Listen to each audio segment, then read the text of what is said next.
Tonight, the mother of a school shooter takes the stand, charged in connection to his gruesome crime. I thought we were pretty close. I trusted him. Jennifer Crumbley testifies in her own defense, detailing her relationship with her son and whether she believed he had a mental health issue. Plus, you would rather be homeless than move back to East Palestine.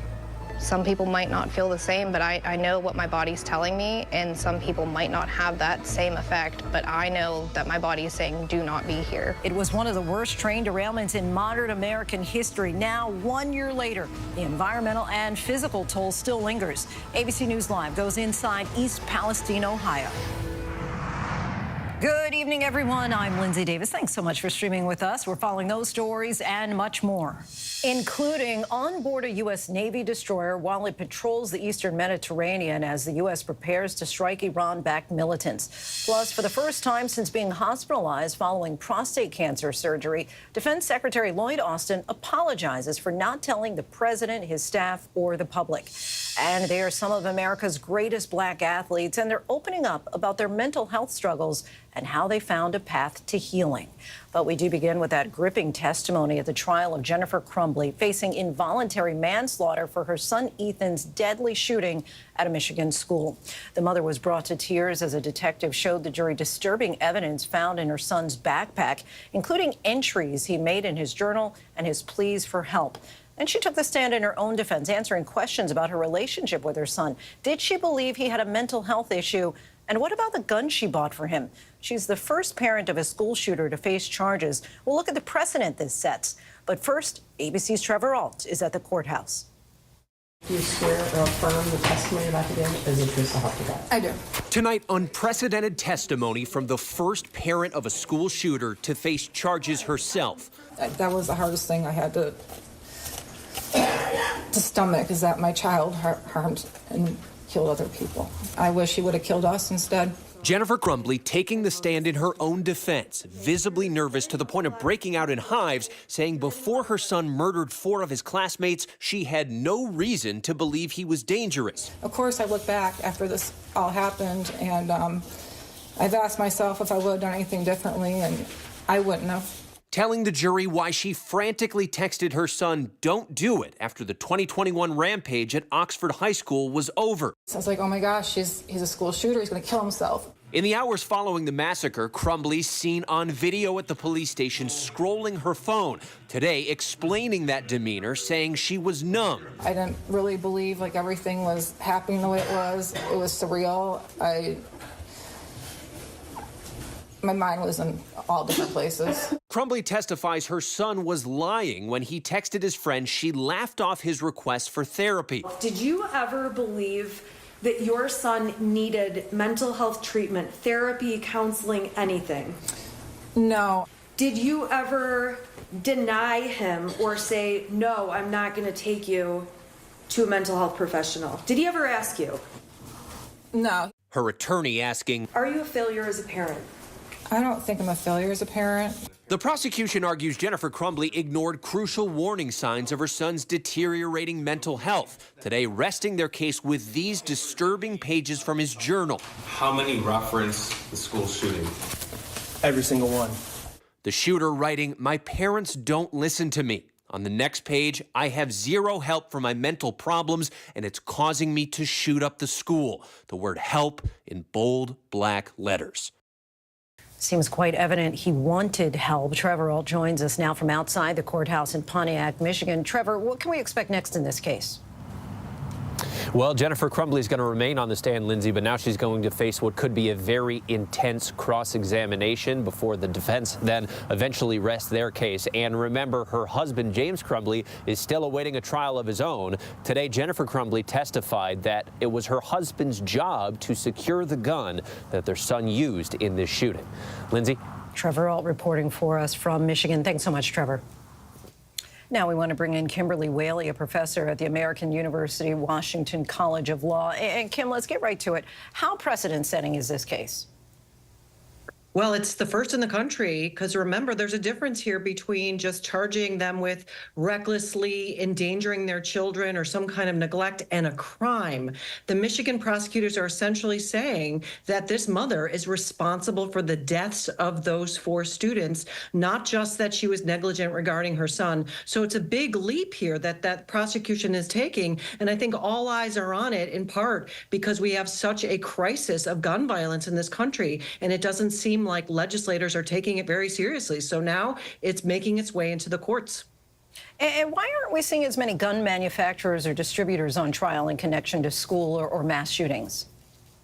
Well, Lindsay, the United States Congress has passed powerful legislation that essentially immunizes gun manufacturers from products liability relating to the sort of design and manufacture of their products, including ammunition. That's a big problem at the national level, and it essentially creates a disincentive for them to take steps to make safer guns. It's possible to have, for example, a fingerprint or an iris scan before you can even open a gun. And we're seeing not just this kind of tragedy, but children in accidents being killed.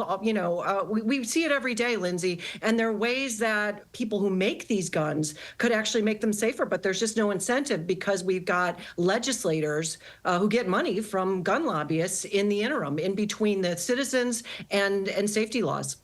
What's the prosecution up against in a case like this? Well, this is a dueling heartstrings, because the tragedy is unthinkable to lose a child who goes to school and is gunned down in this violent way. And then you see this mother, and, some of us are parents, and it's very hard to communicate with teenagers. It's frustrating. It's difficult. So I'm sure some of these jurors are sitting there saying, listen, could this be me? What else could she actually have done to prevent this kind of tragedy? So prosecutors have to overcome that and demonstrate beyond a reasonable doubt that she was grossly negligent to the point of causing these deaths, rather than just not the best mom. And I think all of us moms have days where we have felt that way. But of course, this led to extraordinarily tragic outcomes. And what about the Crumbley's defense? What are they facing? Well, they put her on the stand, so that's always a difficulty. And tomorrow's cross-examination. So will there be questions that really, I'm sure, get into her horseback riding on the day, not responding to her son's text messages, and just this idea that, pages and pages in his journal, even if they were private, and not sort of sniffing out that this kid was in crisis and making some kind of effort to respond to those concerns. I think if the jury hardens towards her, that's not good for the defense. They really want to make them feel for her and the tragedy that is her life by virtue of what happened with her son, rather than piling on additional penalties for her personally, which could result in jail time for her and the dad. Kimberly Whaley, we thank you so much for your time and insight as always. Thank you. Next tonight, to Secretary of Defense Lloyd Austin opening up about his prostate cancer diagnosis and his failure to share the news even with the president. Many finding that lapse particularly troubling, especially with the U.S. military actively engaged in conflict in the Middle East. Terry Moran reports. Facing sharp scrutiny, Defense Secretary Lloyd Austin admitted today that he was wrong to keep his prostate cancer and emergency hospitalization a secret from the public and the president. We did not handle this right. And I did not handle this right. I should have told the president about my cancer diagnosis. I should have also told my team and the American public. And I take full responsibility. I apologize to my teammates and to the American people. Taking questions from reporters for the first time since he returned to work, Austin tried to explain why he kept quiet about his diagnosis. I was being treated for prostate cancer. The news shook me. And I know that it shakes so many others, especially in the black community. It was a gut punch. And frankly, my first instinct was to keep it private. The defense secretary says he never told his staff to hide his hospitalization from the White House, but reporters grilled him about a 911 call for an ambulance after complications from surgery, including a bladder infection and severe pain, sent him back to the hospital. A staffer asking first responders to be discreet. Can I ask, can the ambulance not show up with lights and sirens?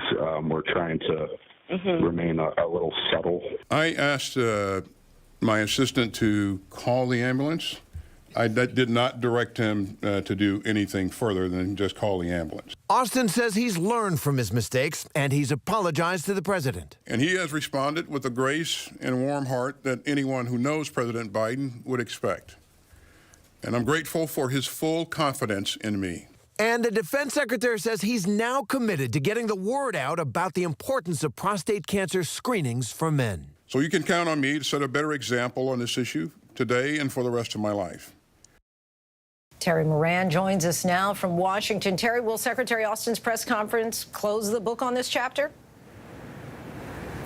In a word, Lindsay, no. While Secretary Austin did try to clear the air, questions remain, especially about why no one informed the president when the defense secretary was rushed into intensive care. And several formal inquiries have already been announced into this matter at the Pentagon and on Capitol Hill, too. Lindsay? Terry Moran for us. Thanks so much, Terry. Now to the Middle East. Once again, Houthi rebels launched missile and drone attacks on commercial ships today. At the same time, the Pentagon is preparing its assault on the Iran-backed militants with possible targets in Iraq, Syria, and Yemen. ABC's chief global affairs anchor Martha Raddatz has the latest from Jordan. Tonight, Iranian-backed Houthi militants launching a new wave of missiles and drones at commercial ships. Their response after the U.S. destroyed 10 of their attack drones and a ground control station in Yemen. But the string of U.S. and allied strikes so far failing to slow the Houthi attacks. Final preparations now underway at the Pentagon for multi-day, multi-target missile and bomb strikes against the Iranian-backed group behind that drone attack in Jordan that killed 3 American soldiers and wounded 47 others. Secretary of Defense Lloyd Austin pointing the finger at the Islamic militia group, after officials say forensics determined it was an Iranian-made Shahed drone fired by an Islamic militia group that hit that base. How much Iran knew or didn't know, we don't know, but it really doesn't matter because Iran sponsors these groups, it funds these groups, they have a lot of capability, I have a lot more. We traveled to the desert in northeastern Jordan today, an area similar to where U.S. forces came under attack. This is one of the most remote parts of Jordan. Syria is just behind me, about 2 miles. Iraq is off to my left. These are the countries from which Iranian-backed militants are launching attacks against Americans. A U.S. official telling ABC News militants and their weapons in Iraq, Syria, and possibly Yemen, all on the list of likely targets for retaliation. Martha Raddatz joins us now from Amman, Jordan. And Martha, we're hearing about some internal debate in the White House over the coming U.S. response. What are your sources telling you?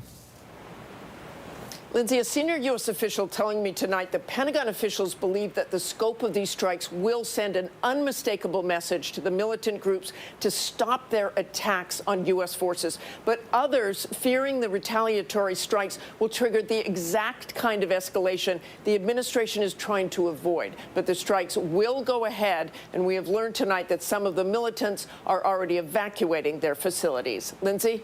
Martha Raddatz in Jordan for us once again tonight. Martha, thank you. 3 people are dead after an airport hangar collapsed in Boise, Idaho. The steel hangar was under construction yesterday when it suddenly caved in, with one witness saying it fell like a house of cards. The collapse left at least 9 others injured, with 5 of them in critical condition. City officials are commending the first responders who arrived on the scene to pull the victims out of the rubble. Now, a major back-to-back storm slamming the West. 10 states are on alert from Oregon to Texas for flooding, heavy snow, and also damaging winds. Los Angeles is already dealing with flooding, turning some neighborhood streets into rivers. And a redwood tree came down in Santa Clara, resulting in a driver needing to be cut out of her truck. First responders were called out to a high water rescue in Sonoma County. ABC senior meteorologist Rob Marciano is tracking what comes next. Hey, Rob.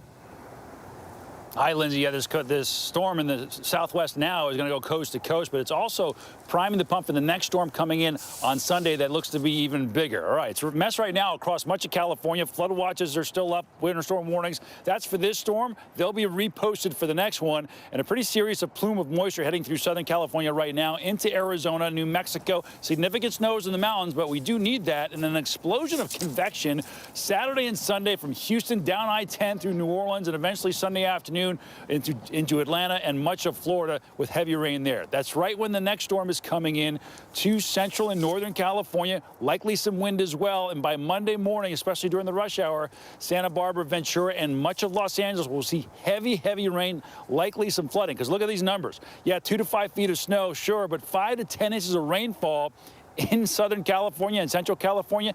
That is going to create some flooding, and likely with as much rain as we already had is going to cause the earth to move in the form of some mudslides. Lindsay?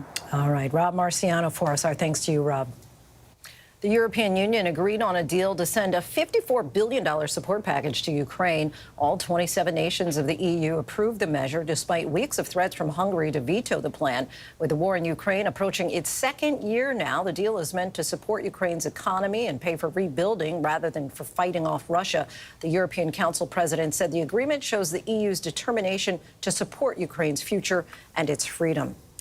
President Biden has issued an executive order targeting 4 Israeli settlers in the West Bank who've been accused of attacking Palestinians and peace activists. The unprecedented move imposes financial sanctions and visa bans. Tonight, Israeli Prime Minister Netanyahu is blasting the move. ABC's James Longman reports from Israel. An unprecedented move from the White House tonight. President Biden sanctioning 4 Israeli settlers in the occupied West Bank for violence against Palestinians and Israeli activists. The administration says the 4 men who carried out various attacks will have their assets and bank accounts frozen, and they'll be restricted from using the U.S. financial system. The White House adding settler violence poses a grave threat to peace, security and stability in the West Bank. Today's order comes amid growing criticism facing Biden for his support of Israel's war against Hamas. Prime Minister Benjamin Netanyahu dismissing the measure, saying the absolute majority are law-abiding citizens.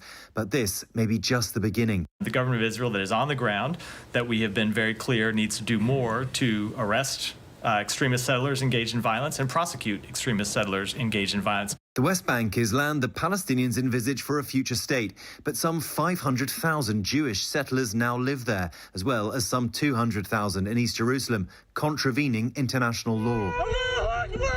And since Hamas's October 7th attack, there's been a major uptick in violence in the West Bank. The Palestinian Authority says 381 people have been killed there, like this man, 40-year-old Bilal Saleh, who was shot at point-blank range while picking olives, and 17-year-old Louisiana native Tawfiq Abdel-Jabbar, who was killed a week ago while driving a pickup truck after a picnic. Israeli and U.S. officials have said they'll investigate.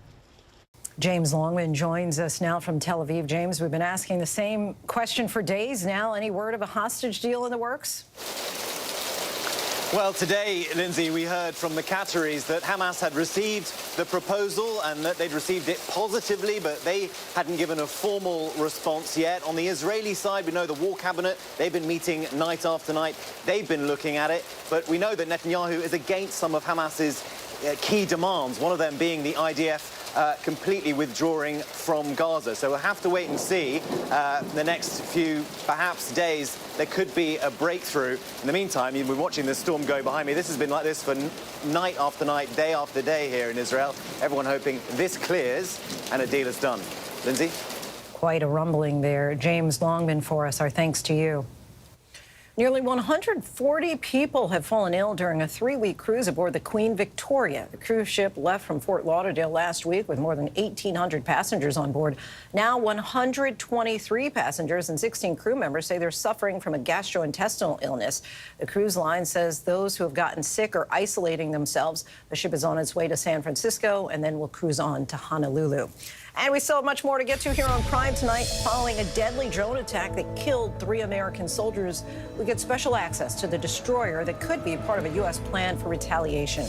But next, it's been a year since the catastrophic derailment in Ohio, and cleanup is still ongoing. In tonight's Prime Focus, we travel to East Palestine, where some in the community believe they're being forgotten.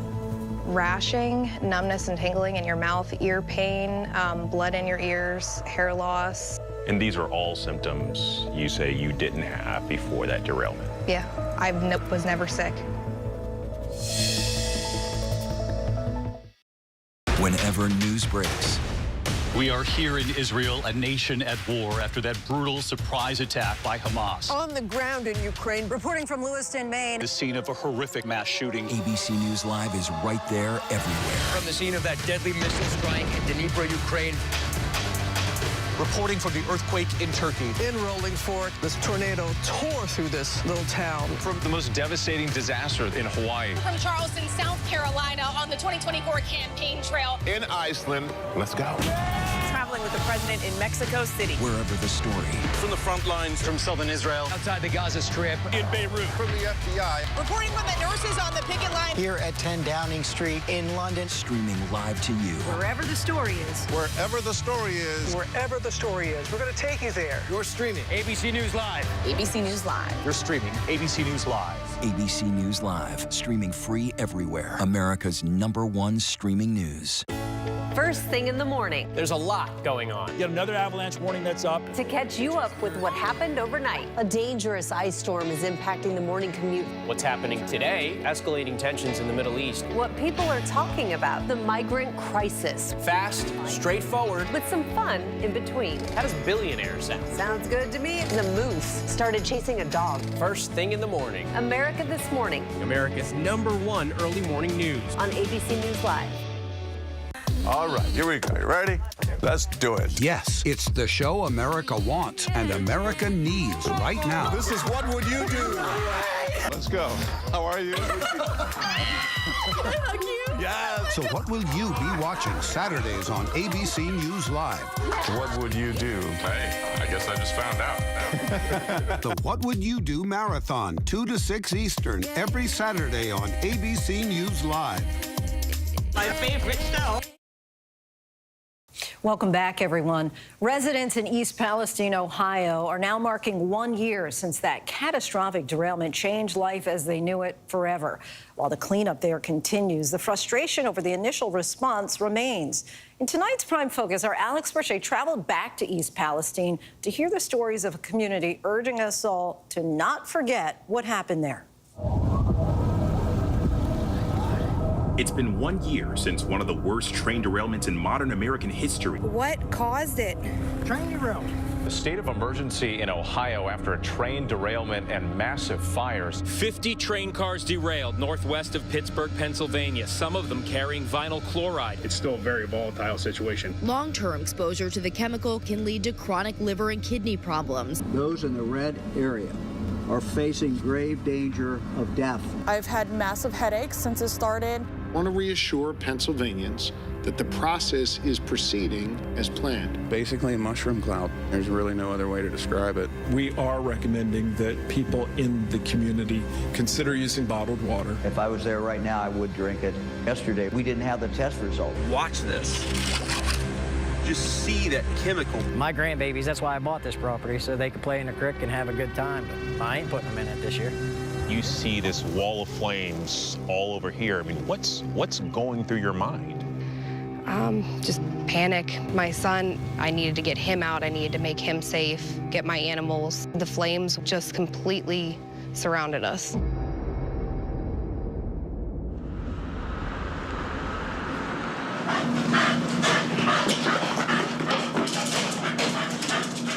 This is where basically we have our meals or anything we need to microwave. 1 year later, Ashley McCullum and many of the people of East Palestine are living a life in limbo. We've had holidays here. We've had Christmas here. This is basically what home is until we can get a new one.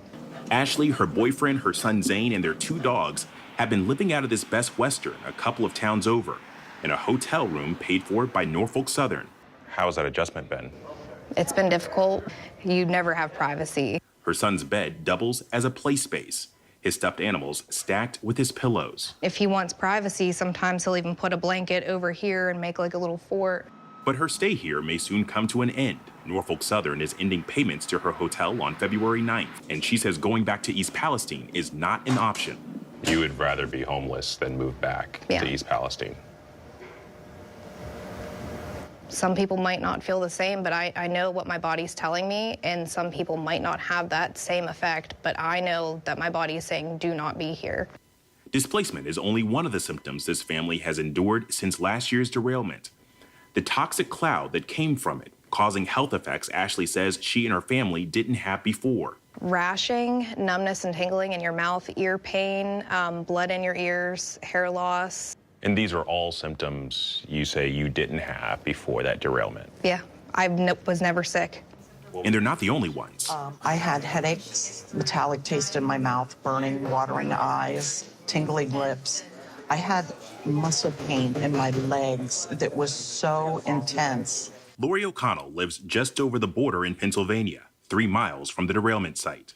Lori and Wayne had blood work and urine tests done months after the derailment to see if the chemicals spilled from the train were in their systems. They both tested positive for vinyl chloride. Lori tested positive for benzene. The papers that we received, the reports, the doctor, when asked what should they do, his response was move away or consult an attorney. 18 weeks after the derailment, Wayne was diagnosed with breast cancer. Do you think your breast cancer is linked to that derailment? I can't say for sure, but it seems awful coincidental, and I don't believe in coincidences. His oncologist, she said that she wouldn't rule it out. After the derailment, residents reached out to environmentalist Scott Smith, who has made nearly 24 trips to test the water and soil here, working with an independent lab. What'd your tests reveal? Tests revealed elevated levels of dioxins and also identified what's called semi-volatile organic compounds, oil-related products. SVOCs? SVOCs. These are toxins. That's right, they are toxins. And you got the geolocate on with a timestamp, right? Yes. Smith's data helped sway the Government Accountability Project to launch an investigation into the cleanup and testing efforts in East Palestine. This community trusts him, and he's been invited into dozens of homes, including Lori and Wayne. Kind of scared to look at it that now, really looking at it to know what those results are going to be. That's frightening. Scott tested the O'Connell's furnace filters. Of the 54 furnace filters, the dioxin deposits on your filter is number 2. And we were there as he showed his results. Dioxin present at levels 1,200% higher than normal. I want it to be February 2nd, 2023 again, and I want them to stop the train. Yeah. That's what I really want. Because, see, then I wouldn't be going through all this. I wouldn't be worried that, you know.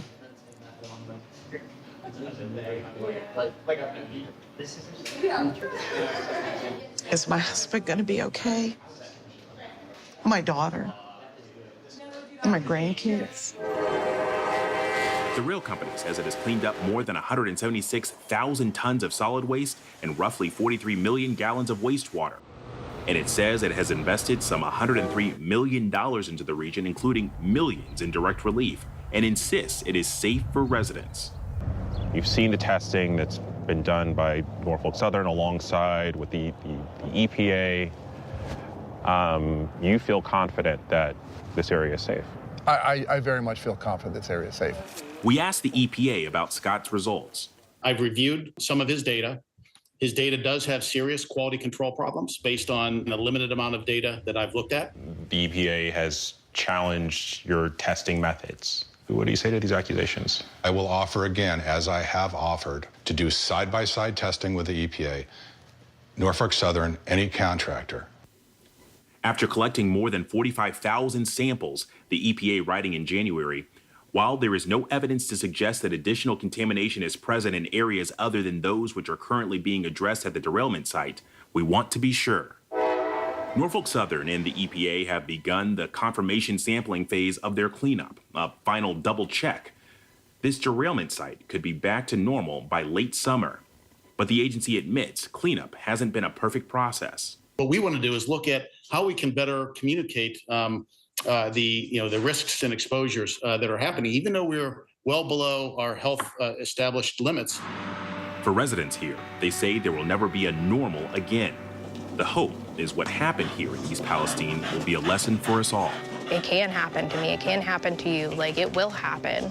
People need to be held accountable for it. People need to hear what's going on with other people in town, because this is me now. The concern that this could happen anywhere. Our thanks to Alex Brachet for that. Still much more to get to here on Prime tonight. On this, the first day of Black History Month, our Michael Strahan talks with 3 pro athletes who've been vocal about their mental health struggles and the moment they finally asked for help. But next, a major milestone in the NCAA. We take a look by the numbers. With so much at stake, so much on the line, more Americans turn here than any other newscast. ABC News World News Tonight with David Muir, America's #1 most watched newscast across all of television. This is ABC News Live. The crush of families here in Poland. At refugee centers in Putin's Russia. On the ground in Ukraine. Close to the front line. From the capital, destructive Cat 4 storm. You're along I-5. Boston is in the bullseye. Let's go. ABC News Live, America's #1 streaming news. Anytime, anywhere. Streaming 24/7, straight to you for free. Thank you for making ABC News Live America's #1 streaming news. From America's #1 news comes the all-new ABC News app. Breaking news, incredible video, faster, smarter, and customizable to your interests. If you love being in the know, you're gonna love this. Experience the all-new ABC News app. Download it now. All right, here we go. You ready? Let's do it. Yes, it's the show America wants and America needs right now. This is What Would You Do? Let's go. How are you? Yes. So what will you be watching Saturdays on ABC News Live? What would you do? Hey, I guess I just found out. The What Would You Do Marathon, 2 to 6 Eastern, every Saturday on ABC News Live. My favorite show. First thing in the morning. There's a lot going on. Yet another avalanche warning that's up. To catch you up with what happened overnight. A dangerous ice storm is impacting the morning commute. What's happening today? Escalating tensions in the Middle East. What people are talking about. The migrant crisis. Fast, straightforward. With some fun in between. How does billionaire sound? Sounds good to me. The moose started chasing a dog. First thing in the morning. America This Morning. America's #1 early morning news. On ABC News Live. The ideal male physique is tall, dark, and handsome. Money can buy you a lot of things, but money can't make you taller, right?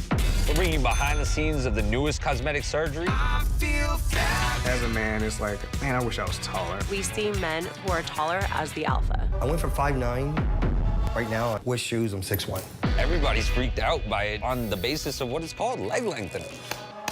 You only live once, so go for it. The Big Business of Getting Tall, now streaming on Hulu. Why do so many people start their day here? From ABC News, this is Start Here. To be in the know and get a different take on the day's top stories. A lot of news today, so let's get into it. Listen now to the Daily News Podcast honored with 4 Edward R. Murrow Awards and see why the New York Times calls it a news podcast worth listening to.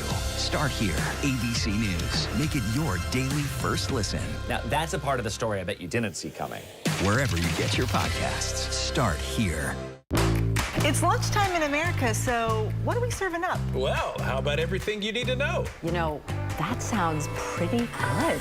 Give it to me. Your health, your money, breaking news, pop culture, with the biggest stars, music, trends, and of course, good food. GMA 3, what you need to know. A third hour of GMA in the afternoon. So join us, Afternoons. For everything you need to know. I love that. I'm Matt Rivers, and that is the Panama Canal. Wherever the story is, we'll take you there. You're streaming ABC News Live. Welcome back, everyone. Last night, University of Iowa's Caitlin Clark became the second all-time highest NCAA scorer for women. And for the basketball superstar, that might just be the beginning. We take a look by the numbers. 35 points last night tipped Clark to a career total of 3,424, putting her on pace to break the league record in the coming weeks. And with an average of 32 points per game, she has a good shot at beating the men's record of 3,667 points as well. Her game and her style are drawing some serious fans. A sellout crowd of 7,039 packed the Northwestern University Stadium to watch Clark last night. The first time the arena's ever sold out for a women's women's game. Back home, the 15,000-seat Hawkeye Arena has sold out every game this season. On TV, Iowa's game against Ohio State drew 1.93 million viewers, the largest audience for a regular season women's game in more than a decade. Hawkeye games will air on all 4 broadcast networks this season, another women's basketball first. Then there's the merch.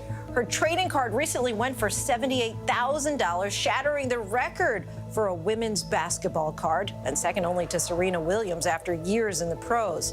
And the endorsements with 1.1 million social media followers, she's brought in deals with everyone from Nike to Bose speakers and H&R Block. It's estimated her net worth is around $3 million. As for the team, they brought in more than $3.8 million in revenue last season. That's more than double any previous season.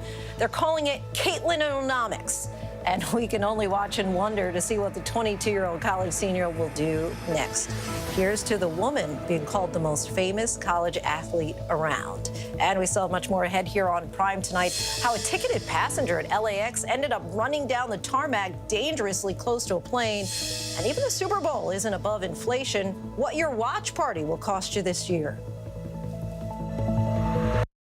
Whenever, wherever news breaks, it's so important to always remember that lives are changed. Here in London, in Buffalo, Uvalde, Texas, Edinburgh, Scotland, from Poland once again tonight. Thank you so much for streaming with us. Ukrainian refugees here in Warsaw. Do you think you'll ever be able to go back home?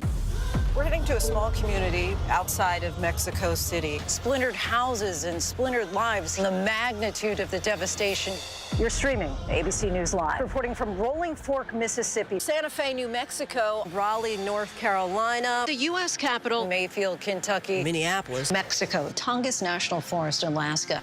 Getting you behind the stories as they happen, giving you a front row seat to our world as it plays out in real time, live. ABC News Live Prime. We'll take you there. Stream ABC News Live weeknights, America's most honored streaming news program, only on ABC News Live. Streaming free right now wherever you stream your news. First thing in the morning. There's a lot going on. Yet another avalanche warning that's up. To catch you up with what happened overnight. A dangerous ice storm is impacting the morning commute. What's happening today? Escalating tensions in the Middle East. What people are talking about. The migrant crisis. Fast, straightforward. With some fun in between. How does billionaire sound? Sounds good to me. The moose started chasing a dog. First thing in the morning. America This Morning. America's #1 early morning news. On ABC News Live.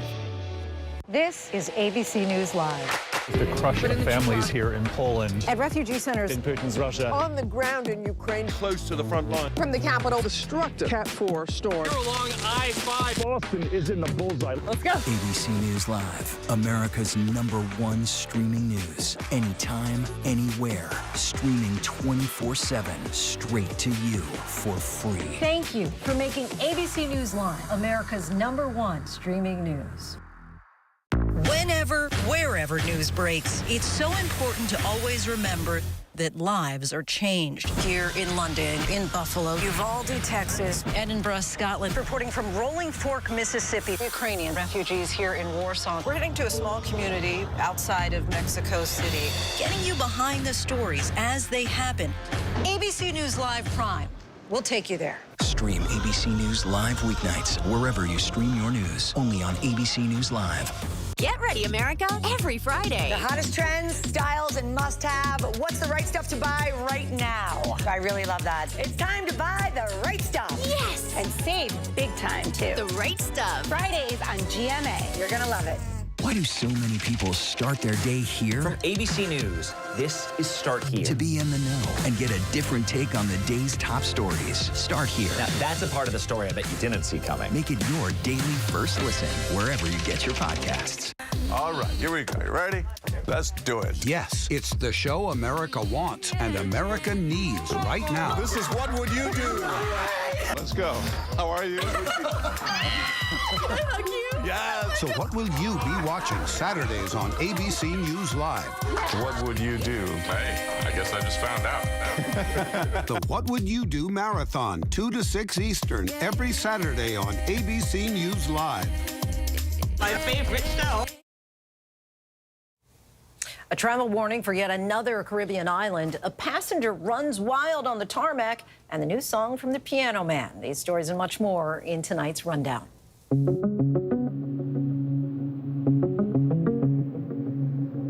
A judge vacated the convictions of two childhood friends accused of killing a tourist on New Year's Day in 1987. A court sent Eric Smokes and David Warren to prison for the murder of Jean Cass in Manhattan just minutes after the ball drop. They released Smokes in 2011 after 24 years behind bars. Warren served 20 years before his 2007 release. Their convictions vacated after an investigation found the teenage witnesses who testified against them in court were treated like suspects and gave testimony to avoid being arrested themselves. U.S. State Department warning Americans to reconsider travel to Jamaica because of high crime levels and insufficient medical aid there. U.S. restoring a level 3 Jamaica travel advisory. That notice comes as the U.S. also recently issued a similar warning for the Bahamas, urging Americans to exercise extreme caution due to rising crime, including 18 murders so far this year. Milwaukee officials are facing scrutiny after a woman reportedly died after multiple 911 calls. WISN reporting that Jolene Waldriff called from near a bus stop January 15th. An ambulance arrived to her location after the first call, but medics were never seen getting out, with the ambulance company claiming they did not see her there. WISN says another woman spotted Waldriff 23 minutes later, called 911 again for help, giving the woman's location 5 times on the phone to dispatchers. Waldriff was pronounced dead less than an hour after calling for help. A ticketed passenger at Los Angeles International Airport was arrested after making his way onto the tarmac. Airport police say the man got out through a security door at the Bradley West terminal. He's seen on video running on the tarmac close to a taxiing plane. Police caught up to the man, getting into a brief scuffle with him before taking him into custody. Police said the man appeared to be under the influence and was taken to the hospital for minor injuries from the scuffle.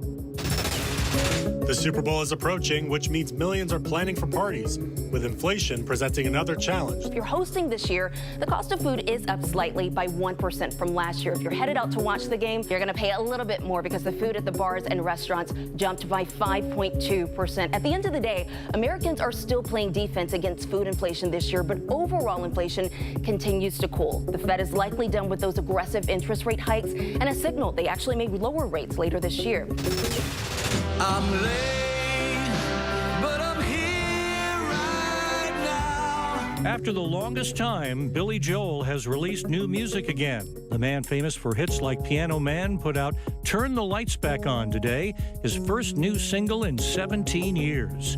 Despite the infrequent new music, the 74-year-old Joel has been a big shot as a live performer in recent years, and he'll do so again soon at this Sunday's Grammy Awards.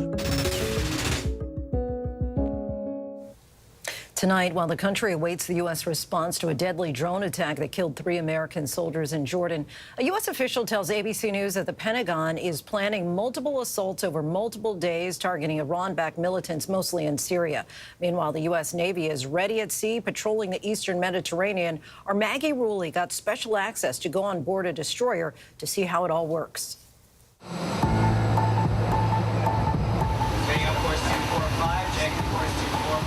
Very low. Mirage on the air by me. Down to the port. Tempo is rather high, significantly higher than we've been operating as a Navy for some time. The U.S. Navy has more than a dozen ships in the Middle East right now. We're America's away team. We're out here supporting American interests and being like big partners and team players with all of our allies here. They bring us aboard the USS Bataan, an amphibious assault ship patrolling the eastern Mediterranean. Roughly 2,500 Marines and Navy sailors are on board. We see and hear them working at all hours. We're on deck in the middle of the night. Marines are still out here. These exercises are hoping to be a show of force in the region. We're told that Marines and sailors on board this ship can have a mission up and running in just 6 hours. And the goal is that that presence can prevent a wider war. and time again, history has proven the value and utility of having forward deployed Marines on amphibious ships.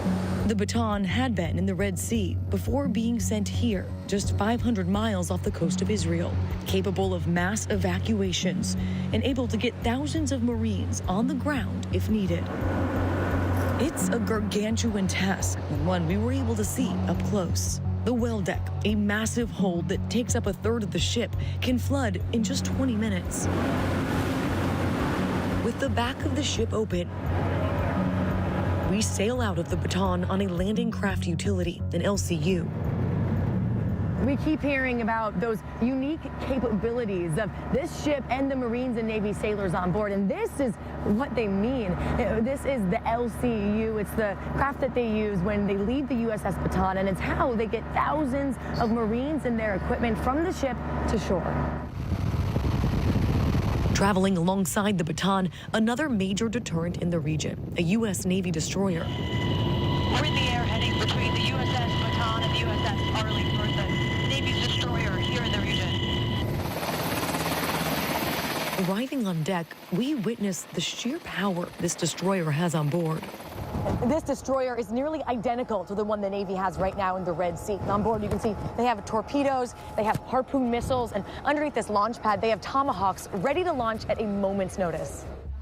The commanding officer on board, Lieutenant Commander Bowman, takes us into the Combat Information Center, where they show us what happens when there's an incoming missile. Stand by for missile intercept 1234. What you saw here was exactly what you would see if you were on one of the platforms in the Red Sea. Missile intercept 1236. They're seeing tracks come in toward them, and they're using their system to identify and then engage them. Lieutenant Commander Bowman tells us Navy sailors trained for years for a decision his colleagues in the Red Sea are now making in a matter of minutes. Can you imagine what it's like on board right now for them? I can. I've talked to some of the COs down there. The level of tension and sometimes the level of effort that it takes to be ready. You're not only protecting other platforms, but also your own ship and your own sailors.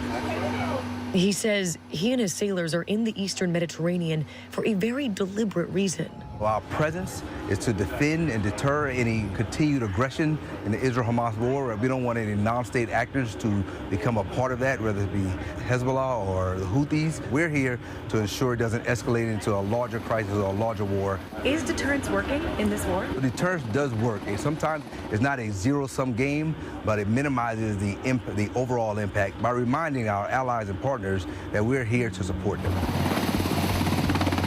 Back on the Bataan, this clear mission is felt by nearly everyone we meet on board. We've always been ready, we've been training, but now it made it a tangible thing that's actually near us.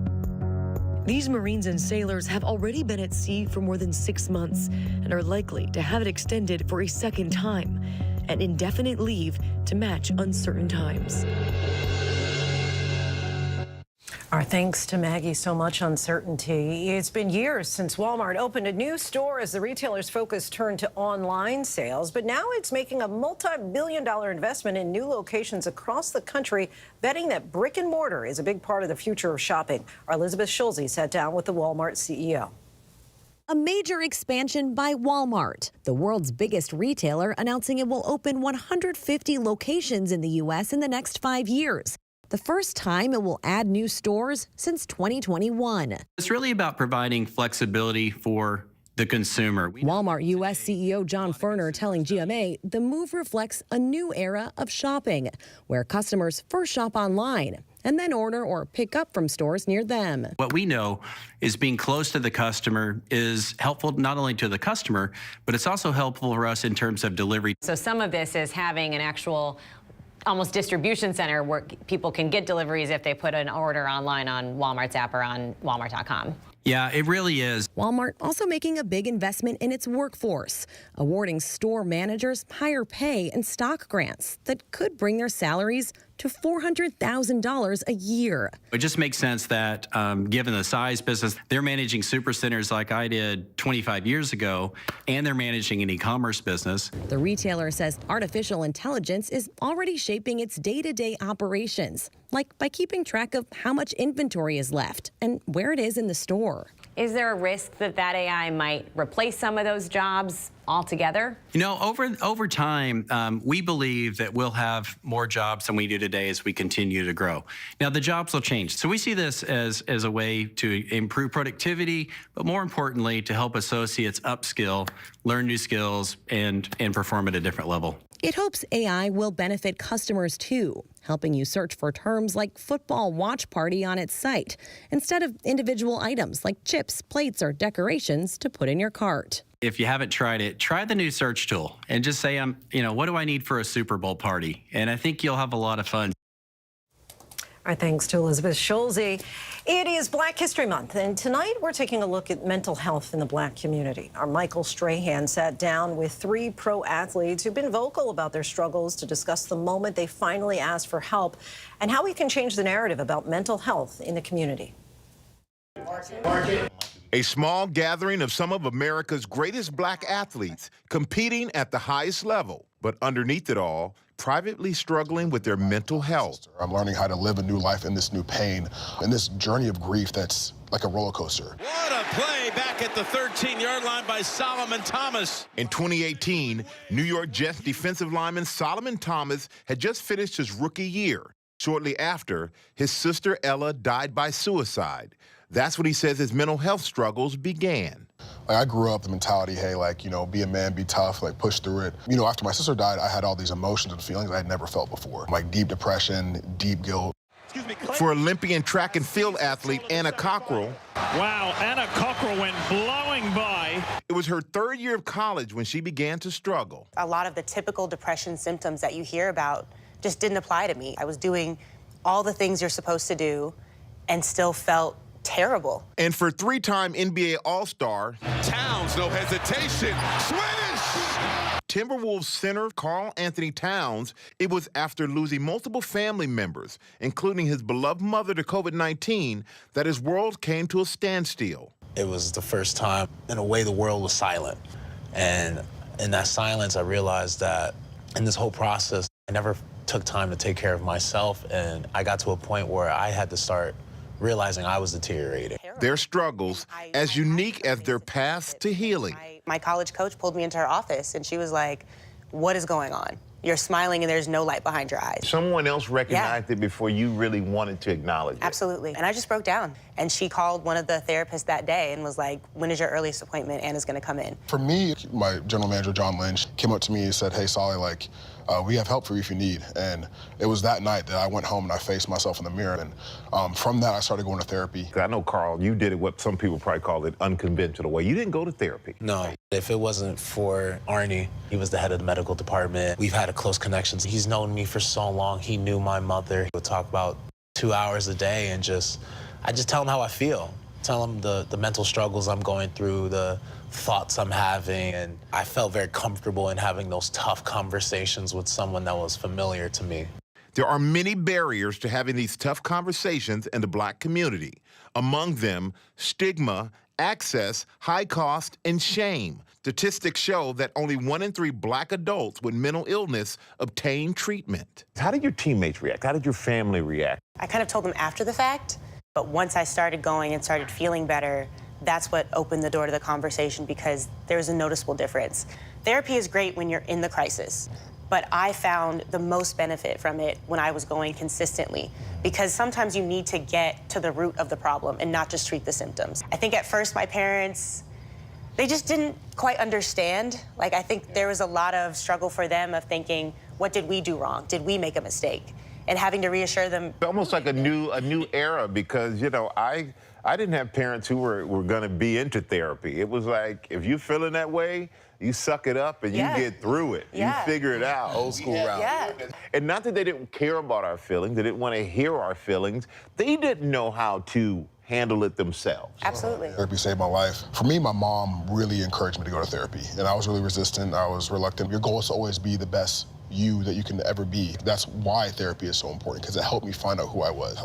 What does my brain patterns revert to when I get anxious or when I get sad, and how do I break that? I have teammates who, they'll come up to me and they'll talk about, their anxiety or some deep times they went through. And I'll encourage hey, man, it really sounds like you need some professional help. And they're just I can't do that. You know, this is 2024 now, and we're having this conversation. I came into the NFL in 1993, and it was definitely a totally different world way back then as far as your mental health. It wasn't even addressed in so many ways. There was definitely a stigma of shame. Very embarrassment that you were struggling. I felt a lot of shame. I was really embarrassed. When you're stuck in that cycle, you feel so empty, you feel so alone, and you feel like you're the only one going through it, to a point where you even feel like you're crazy, and you're not. You're human. What do you think are the biggest misconceptions when it comes to mental health in the Black community? The weakness of showing vulnerability. I think, speaking very broadly, like as a Black community, we are very protective of our image as a community. So I think there's some shame and some stigma of wanting to keep things in-house for fear of what it will look like if it goes beyond our homes or our families. I think it's a generational trait. I think so too. Because for years, if we was to say that, and our ancestors did that, we were even more devalued than we already were. It's something that has plagued our community because of how strong we had to be for so long just to get the rights. We refuse to allow anything to ruin what we've built. Seen as a weakness. And if one person's weak, then the community's weak, I guess. But what can we do to change it? How can we change it? Things like this. Moments Just like this. Being able to have 4 African Americans on a couch here talking openly about our struggles and how we've dealt with it. And we know for Black women that their pain is truly often ignored. So how does this play into your mental health journey and your advocacy? I think that's a big reason for my advocacy at all, to speak specifically to Black women's experiences and just letting them know you don't have to take everything on. Your pain, your experience, your voice, your struggles, your success, they all matter. Why is it important for us sitting here today, athletes, successful, to share and talk about mental health? Because I feel fans think we're the most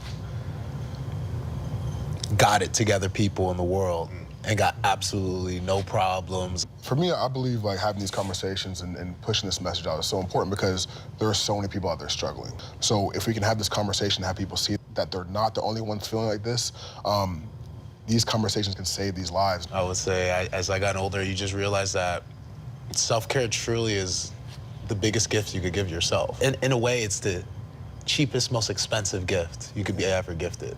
I look at this as sometimes a tough topic, but I look at this conversation as a celebration. Yeah. The celebration of being free enough, confident enough, strong enough, supported enough to share how you truly feel to the world. You're serving a greater good by being here. Such a great conversation. Our thanks to Michael Strahan for that. If you or someone you know is struggling with thoughts of suicide, free confidential help is available 24 hours a day, 7 days a week. Just call or text the National Lifeline at 988. It is a story of an incredible miscarriage of justice. The man wrongfully convicted for the assassination of Malcolm X, ABC's Soul of the Nation, profiles Muhammad Abdul Aziz about his decades behind bars in the special Exonerated, the murder of Malcolm X and 55 years to justice. Take a look. We are moving today to vacate the convictions of Muhammad Aziz and Khalil Islam for the assassination of Malcolm X.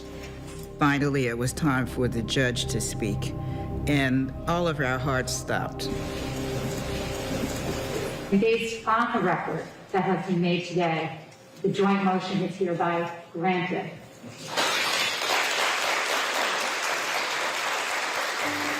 It was a wonderful feeling. Now the whole world knows that he did not do this. You've gotten your good name back. Well, I never lost it. Other people did what they did with it, but I never lost my name. The book tells you a good name is better than fine gold. So, this name is gold. Better than gold. Our thanks to Byron Pitts for that conversation. Kick off the start of Black History Month tonight with Soul of a Nation presents Exonerated, the murder of Malcolm X and 55 years to justice, tonight at 10:13 p.m. Eastern on ABC. And that is our show for this hour. I'm Lindsay Davis. Be sure to stay tuned to ABC News Live for more context and analysis of the day's top stories. Thank you so much for streaming with us.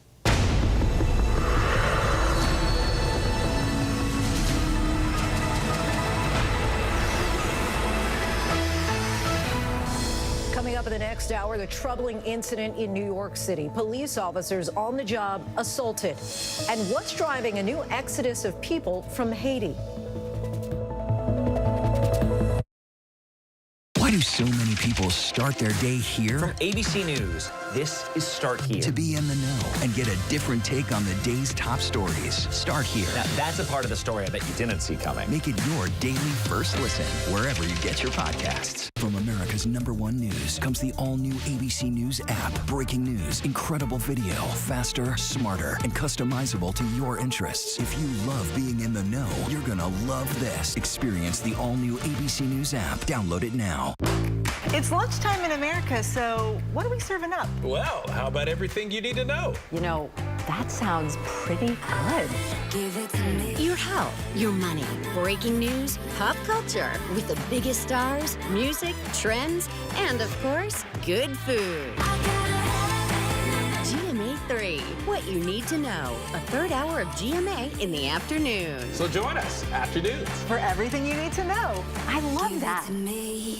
This is ABC News Live. The crush of families here in Poland. At refugee centers in Putin's Russia. On the ground in Ukraine. Close to the front line. From the capital. Destructive Cat 4 storm. You're along I-5. Boston is in the bullseye. Let's go. ABC News Live, America's #1 streaming news. Anytime, anywhere. Streaming 24/7, straight to you for free. Thank you for making ABC News Live America's #1 streaming news. The ideal male physique is tall, dark, and handsome. Money can buy you a lot of things. Money can't make you taller, right? We're bringing you behind the scenes of the newest cosmetic surgery. I feel fat. As a man, it's like, man, I wish I was taller. We see men who are taller as the alpha. I went from 5'9". Right now, with shoes, I'm 6'1". Everybody's freaked out by it on the basis of what it's called, leg lengthening. You only live once, so go for it. The Big Business of Getting Tall, now streaming on Hulu. All right, here we go. You ready? Let's do it. Yes, it's the show America wants and America needs right now. This is What Would You Do? Let's go. How are you? Yes. So what will you be watching Saturdays on ABC News Live? What would you do? Hey, I guess I just found out. The What Would You Do Marathon, 2 to 6 Eastern, every Saturday on ABC News Live. My favorite show. Whenever, wherever news breaks, it's so important to always remember that lives are changed. Here in London, in Buffalo, Uvalde, Texas, Edinburgh, Scotland. Reporting from Rolling Fork, Mississippi, Ukrainian refugees here in Warsaw. We're heading to a small community outside of Mexico City, getting you behind the stories as they happen. ABC News Live Prime. We'll take you there. Stream ABC News Live weeknights wherever you stream your news. Only on ABC News Live. Reporting from Monterey Park, California, I'm Robin Roberts. Wherever the story is, we're going to take you there. You're streaming ABC News Live.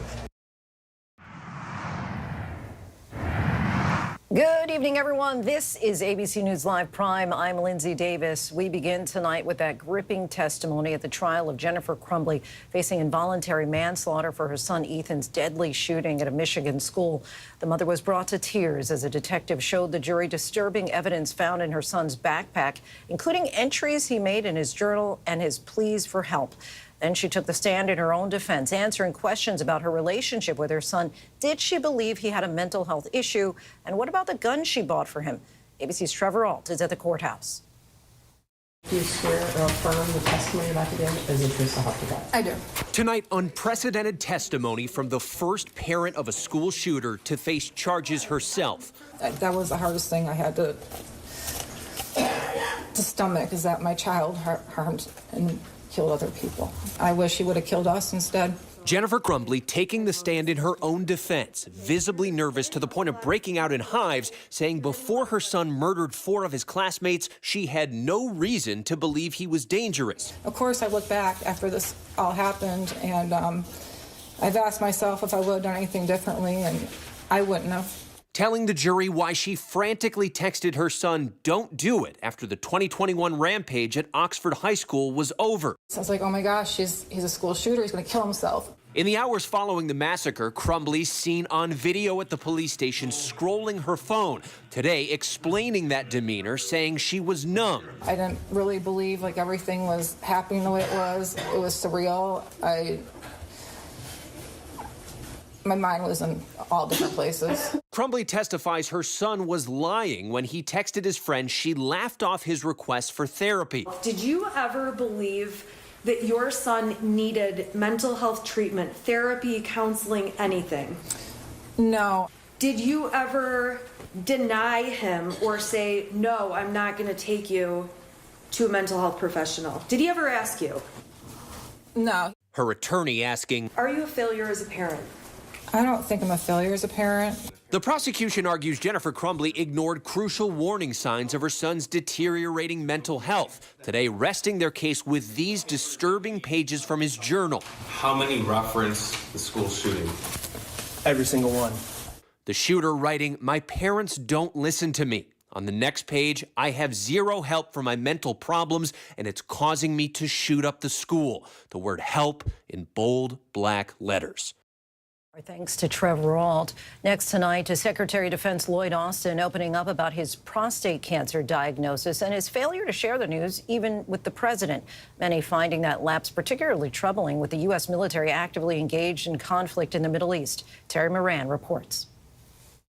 Facing sharp scrutiny, Defense Secretary Lloyd Austin admitted today that he was wrong to keep his prostate cancer and emergency hospitalization a secret from the public and the president. We did not handle this right, and I did not handle this right. I should have told the president about my cancer diagnosis. I should have also told my team and the American public. And I take full responsibility. I apologize to my teammates and to the American people.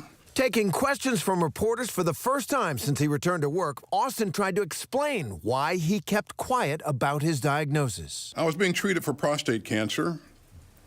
The news shook me, and I know that it shakes so many others, especially in the black community. It was a gut punch, and frankly, my first instinct was to keep it private. The defense secretary says he never told his staff to hide his hospitalization from the White House, but reporters grilled him about a 911 call for an ambulance after complications from surgery, including a bladder infection and severe pain, sent him back to the hospital. A staffer asking first responders to be discreet. Can I ask, can the ambulance not show up with lights and sirens? We're trying to remain a little subtle. I asked my assistant to call the ambulance. I did not direct him to do anything further than just call the ambulance. Austin says he's learned from his mistakes and he's apologized to the president. And he has responded with the grace and warm heart that anyone who knows President Biden would expect. And I'm grateful for his full confidence in me. And the defense secretary says he's now committed to getting the word out about the importance of prostate cancer screenings for men. So you can count on me to set a better example on this issue today and for the rest of my life. Our thanks to Terry Moran. Now to the Middle East. Once again, Houthi rebels launched missile and drone attacks on commercial ships today. At the same time, the Pentagon is preparing its assault on the Iran-backed militants with possible targets in Iraq, Syria, and Yemen. ABC's chief global affairs anchor Martha Raddatz reports from Jordan. Tonight, Iranian-backed Houthi militants launching a new wave of missiles and drones at commercial ships. Their response after the U.S. destroyed 10 of their attack drones and a ground control station in Yemen. But the string of U.S. and allied strikes so far failing to slow the Houthi attacks. Final preparations now underway at the Pentagon for multi-day, multi-target missile and bomb strikes against the Iranian-backed group behind that drone attack in Jordan that killed 3 American soldiers and wounded 47 others. Secretary of Defense Lloyd Austin pointing the finger at the Islamic militia group, after officials say forensics determined it was an Iranian-made Shahed drone fired by an Islamic militia group that hit that base. How much Iran knew or didn't know, we don't know, but it really doesn't matter because Iran sponsors these groups. It funds these groups. They have a lot of capability. I have a lot more. We traveled to the desert in northeastern Jordan today, an area similar to where U.S. forces came under attack. This is one of the most remote parts of Jordan. Syria is just behind me, about 2 miles. Iraq is off to my left. These are the countries from which Iranian-backed militants are launching attacks against Americans. A U.S. official telling ABC News militants and their weapons in Iraq, Syria, and possibly Yemen, all on the list of likely targets for retaliation. Our thanks to Martha Raditz. Now, a major back-to-back storm slamming the West. 10 states are on alert from Oregon to Texas for flooding, heavy snow, and also damaging winds. Los Angeles is already dealing with flooding, turning some neighborhood streets into rivers. And a redwood tree came down in Santa Clara, resulting in a driver needing to be cut out of her truck. First responders were called out to a high water rescue in Sonoma County. ABC senior meteorologist Rob Marciano is tracking what comes next. Hey, Rob. Hi, Lindsay. Yeah, this storm in the southwest now is going to go coast to coast, but it's also priming the pump for the next storm coming in on Sunday that looks to be even bigger. All right, it's a mess right now across much of California. Flood watches are still up, winter storm warnings. That's for this storm. They'll be reposted for the next one, and a pretty serious plume of moisture heading through Southern California right now into Arizona, New Mexico. Significant snows in the mountains, but we do need that. And an explosion of convection Saturday and Sunday from Houston down I-10 through New Orleans, and eventually Sunday afternoon into Atlanta and much of Florida with heavy rain there. That's right when the next storm is coming in to central and northern California, likely some wind as well. And by Monday morning, especially during the rush hour, Santa Barbara, Ventura, and much of Los Angeles will see heavy, heavy rain, likely some flooding. Because look at these numbers. Yeah, 2 to 5 feet of snow, sure, but 5 to 10 inches of rainfall in Southern California and Central California. That is going to create some flooding, and likely with much rain as we already had is going to cause the earth to move in the form of some mudslides. Lindsay? All right, Rob Marciano for us. Our thanks to you, Rob. In Boise, Idaho tonight, the investigation is underway after a deadly structure collapse at a Boise airplane hangar. Melissa Dunn has the latest developments for us. Hi, Melissa. Lindsay, we're learning more about the conditions and possible circumstances leading up to this hangar collapse. Witnesses that we spoke with sharing with us that it was basically like a house of cards that caved in, and we're talking about a steel structure. So that just really paints a picture as to the magnitude of what these Idaho firefighters had to go through, shifting through rubble, trying to save as many lives as possible. Definitely an arduous task. But as to why this happened, now OSHA representatives are on site, and they're looking into several key things as part of their investigation. But things that we've just heard here from folks in the community sharing with us, possible weather conditions. It was very windy that day. Maybe that played a factor. Or the cranes that were on site, where they reported seeing 4 different cranes. Were all those operational? Those are things essentially that OSHA has yet to determine, but we'll look into. Meantime, we did speak with a woman, Maria Castañeda, and Maria tells me that one of the victims who did not survive was her friend, and she is heartbroken. It's just kind of heartbreaking knowing, something tragic like this has happened. And it's hard just seeing my little sister the way she is right now. So 2 others did not survive. You hear about those in the hospital. Kind of what goes through your mind right now here in the community? It's just hard knowing that there's multiple families out there. I know a lot of the workers weren't from around here. Now, authorities have yet to share the identities of those victims, and we are also awaiting an update on those that remain hospitalized.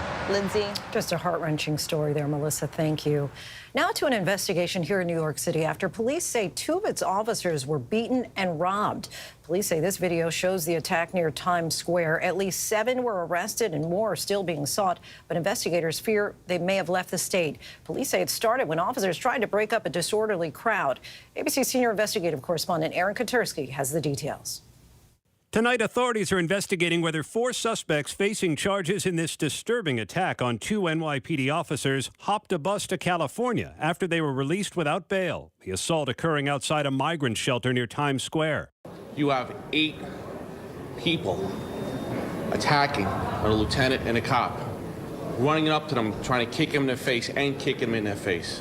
Authorities say the officers were trying to disperse a disorderly crowd around 8:30 p.m. Saturday when a scuffle broke out. The two officers were repeatedly punched and kicked as they tried to make an arrest. After the suspects fleeing, the officers' cell phones stolen. Tonight, 6 people in all, most of whom are believed to be asylum seekers, are now facing charges. The governor was asked whether the U.S. should deport the men charged in the assault. I think that's absolutely something that should be looked at. I mean, if someone commits a crime against a police officer in the state of New York and they're not here legally, definitely worth checking into. The city is already struggling to cope with a surge in migrants sent from the southern border. In the last 2 years, nearly 200,000 have arrived. A third remain in city shelters. Aaron Katursky joins us now. Aaron, what else do we know about the search for more suspects? We've just been told, Lindsay, that police are looking for as many as 8 additional suspects in connection with this assault on the police officers. Most of them are believed to be living in the city's migrant shelter system. But, Lindsay, police also believe there is a criminal element at work here as well. Lindsay? All right, Aaron Katursky for us. Our thanks to you, Aaron. President Biden has issued an executive order targeting 4 Israeli settlers in the West Bank who've been accused of attacking Palestinians and peace activists. The unprecedented move imposes financial sanctions and visa bans. Tonight, Israeli Prime Minister Netanyahu is blasting the move. ABC's James Longman reports from Israel. An unprecedented move from the White House tonight. President Biden sanctioning 4 Israeli settlers in the occupied West Bank for violence against Palestinians and Israeli activists. The administration says the 4 men who carried out various attacks will have their assets and bank accounts frozen, and they'll be restricted from using the U.S. financial system. The White House adding settler violence poses a grave threat to peace, security and stability in the West Bank. Today's order comes amid growing criticism facing Biden for his support of Israel's war against Hamas. Prime Minister Benjamin Netanyahu dismissing the measure, saying the absolute majority are law-abiding citizens. But this may be just the beginning. The government of Israel that is on the ground, that we have been very clear needs to do more to arrest extremist settlers engaged in violence and prosecute extremist settlers engaged in violence. The West Bank is land the Palestinians envisage for a future state, but some 500,000 Jewish settlers now live there, as well as some 200,000 in East Jerusalem, contravening international law. And since Hamas's October 7th attack, there's been a major uptick in violence in the West Bank. The Palestinian Authority says 381 people have been killed there, like this man, 40-year-old Bilal Saleh, who was shot at point-blank range while picking olives, and 17-year-old Louisiana native Tawfiq Abdel-Jabbar, who was killed a week ago while driving a pickup truck after a picnic. Israeli and U.S. officials have said they'll investigate. Our thanks to James Longman for that. Still much more to get to tonight. Coming up, we're talking with a woman who's made educating people on Black culture and history her mission and amassed millions of TikTok followers while doing it. But next, it's a bird, it's a plane, it's a spy pigeon. The international mystery behind why police in India locked this bird up. Whenever news breaks, we are here in Israel, a nation at war after that brutal surprise attack by Hamas. On the ground in Ukraine. Reporting from Lewiston, Maine. The scene of a horrific mass shooting. ABC News Live is right there everywhere. From the scene of that deadly missile strike in Dnipro, Ukraine. Reporting from the earthquake in Turkey. In rolling forward, this tornado tore through this little town. From the most devastating disaster in Hawaii. From Charleston, South Carolina, on the 2024 campaign trail. In Iceland, let's go. Traveling with the president in Mexico City. Wherever the story. From the front lines. From southern Israel. Outside the Gaza Strip. In Beirut. From the FBI. Reporting from the nurses on the picket line. Here at 10 Downing Street in London. Streaming live to you. Wherever the story is. Wherever the story is. Wherever the story is, we're going to take you there. You're streaming ABC News Live. ABC News Live. You're streaming ABC News Live. ABC News Live. Streaming free everywhere. America's #1 streaming news. Everything is so fine, little bit of sunshine. Some more, just a little bit. Breathe more, just a little bit. Smile a little more, and I'm into it. I've been running through the strange life. Pictures on my phone, like everything is so fine, little bit of sunshine.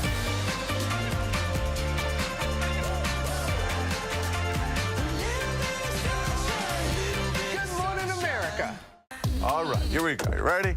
Let's do it. Yes, it's the show America wants and America needs right now. This is What Would You Do? Let's go. How are you? Yes. So what will you be watching Saturdays on ABC News Live? What would you do? Hey, I guess I just found out. The What Would You Do Marathon, 2 to 6 Eastern, every Saturday on ABC News Live. My favorite show. Reporting from Atlanta, I'm Steve Osunsami. Wherever the story is, we'll take you there. You're streaming ABC News Live. Welcome back. We're tracking several headlines around the world. Ukraine says its sea drone sank a Russian warship in the Black Sea. Ukrainian military intelligence released a video that they say shows multiple naval drones crashing into a ship and exploding. Ukrainian attacks on Russian forces in the Black Sea have helped Kyiv to increase crucial exports of grain and other goods through its southern ports. In Port-au-Prince, Haiti, thousands of residents have fled their homes as gun battle between rival gangs overtook their neighborhoods. It's estimated gangs now control 80% of the capital city. In recent weeks, they've attacked and seized power in previously peaceful communities. UNICEF says some 314,000 people have been pushed from their homes in the recent wave of violence. Police in India have cleared a suspected spy pigeon of wrongdoing. The bird was locked up for 8 months as a suspected Chinese spy. It fell afoul of the law when authorities discovered Chinese writing on rings tied to its legs. But it turns out that the wayward pigeon is a racing bird from Taiwan that had simply flown the coop. We turn now to our weekly segment, TikTok, where we take a closer look at the story behind the sensation. And we are kicking off Black History Month tonight with a TikToker who's made education her mission. Taylor Cassidy, the force behind the Fast Black History series on TikTok, educates 2.2 million followers on all things Black culture and history. Let's take a look. When you look at these men, do you know who they are? The founding fathers. But I'm pretty sure old Georgie never had a six-pack. What else is history covering up? These people, you know them from that same raggedy poster they put up every February. But how much do you truly know about them? On my account, you'll find straightforward, funny, and entertaining videos about Black history, stories you've never heard before, and more. And Taylor, kind enough to join us now. Welcome to the show. Hello, hello. So you've profiled so many people from Maya Angelou to Malcolm X, Dorothy Dandridge in your Fast Black Heroes History series. So tell us about your inspiration and also what you hope viewers will take away. Absolutely. So I started Fast Black History because of the lack of Black history that I had in school. You know, growing up, my parents made it a priority for me to know my history because they knew I wasn't going to get an adequate amount in school. And I've always loved telling stories, and I had already had a following on TikTok in 2020 when I started it. And it blew up to a point that it blew my mind. So I want people to take away that education can be accessible and fun, and they can make it their own. They can make it a part of their story, too. Now, you are 25 years younger than I am, and I was thinking about when I was in school, all I really remember learning about Black people was that they were slaves. And I remember everybody in the classroom kind of looking at me to see my reaction when we would have that. And so I'm wondering if a quarter of a century later, are schools teaching something more above and beyond that? You know, in my experience, if they are, I didn't experience it. I remember being in elementary school and having my textbook, and the only Black history that I could find were 2 pages that were literally colored Black, only talking about slavery. And they summarized the entire Black experience literally into less than a unit in that textbook. And I remember feeling in elementary school so isolated and so alone. Now, you already had, you know, millions of followers prior to May of 2020. Then when you get to that point of George Floyd's death, it seemed like your website really, or TikTok page, really started getting a lot more traction.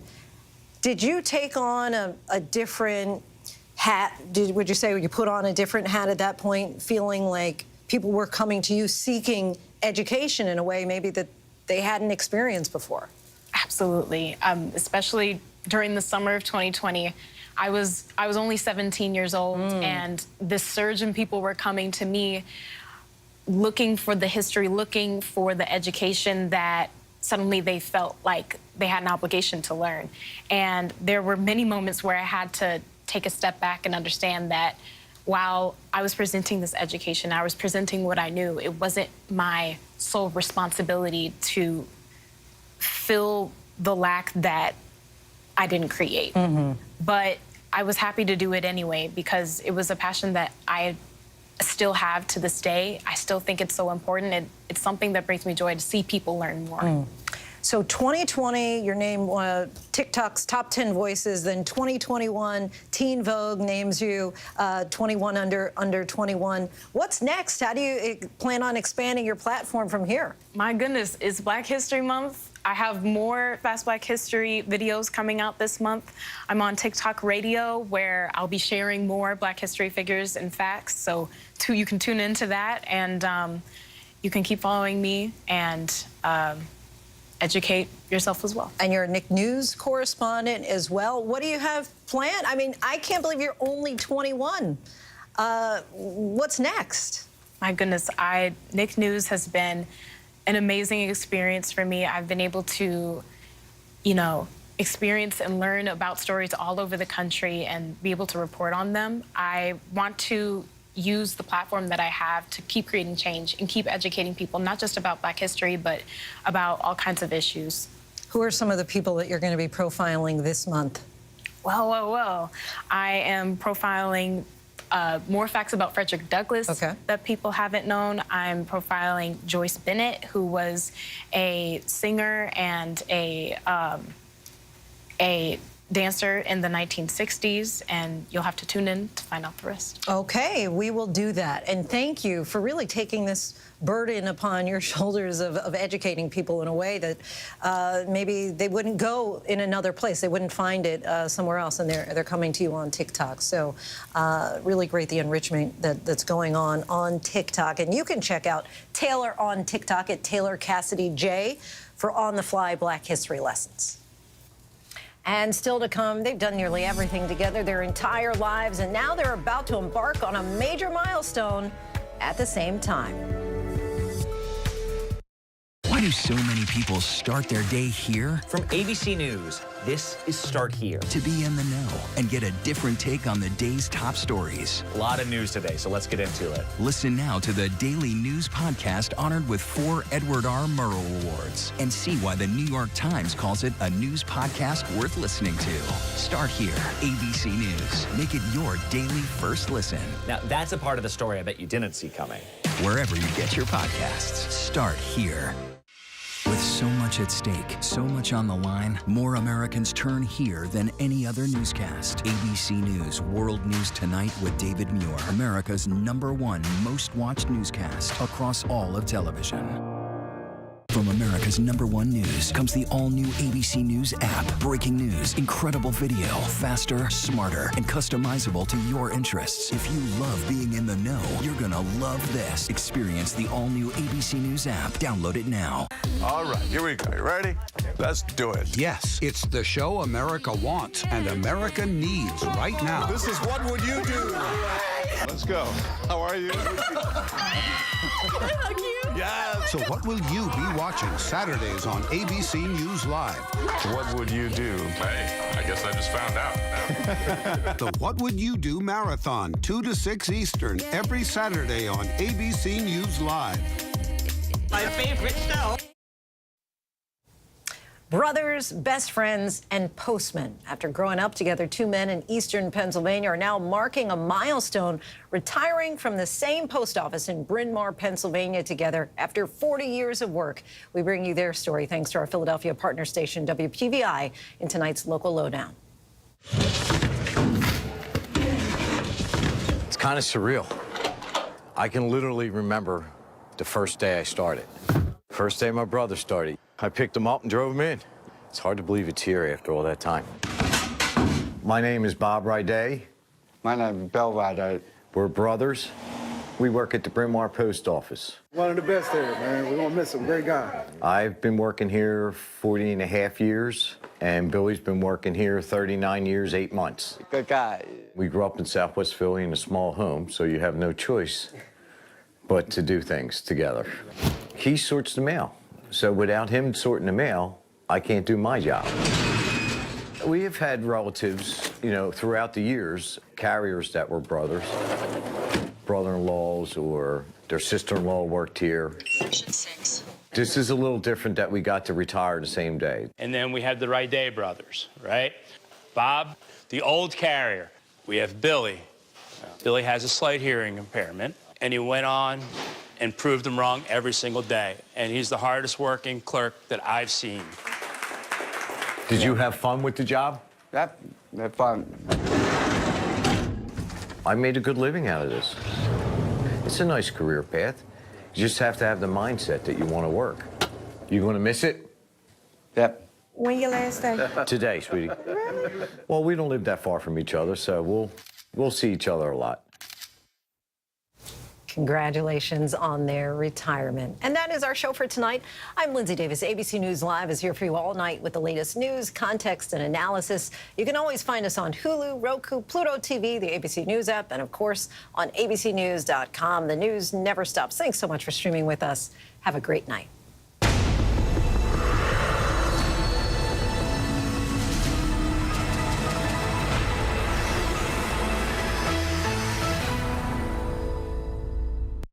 Why do so many people start their day here? From ABC